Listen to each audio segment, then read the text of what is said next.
जब आदमी किसी का स्वामी बन जाता है तो अपने स्वामी को भूल जाता है। मैं एक उदाहरण बताता हूँ कि एक बच्चा अपनी माँ को सब कुछ समझता है, माँ के बगैर रह नहीं सकता है, माँ के साथ रहना पसंद करता है, माँ कहीं चली गई तो उसके लिए बेचैन होता है। लेकिन जब उसकी शादी हो जाती है और वो एक पत्नी का स्वामी बन जाता है, बच्चों का पिता बन जाता है, तो यानी परिवार का स्वामी बन जाता है, तो अपनी माँ को भूल जाता है।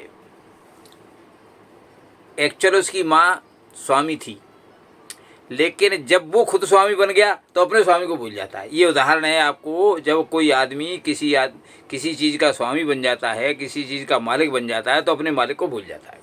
ये उदाहरण मैंने आपको बताया है। अब देखिए, यही हाल मनुष्य का होता है। मनुष्य जड़ तत्वों का स्वामी बन जाता है कि ये मेरी प्रॉपर्टी है, ये मेरा भाई है, ये मेरा रिश्तेदार है, इन चीज़ों का स्वामी बन जाता है। ये मेरा शरीर है, इसका स्वामी बन गया।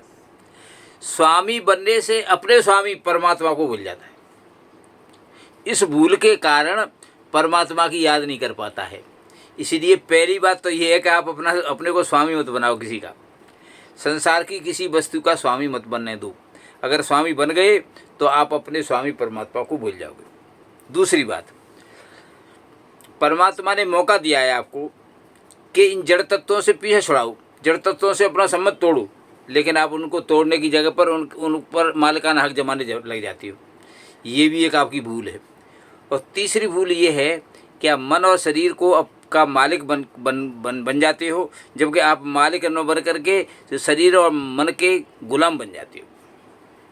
इन तीन भूलों के कारण आपको परेशान होना पड़ता है। धन्यवाद।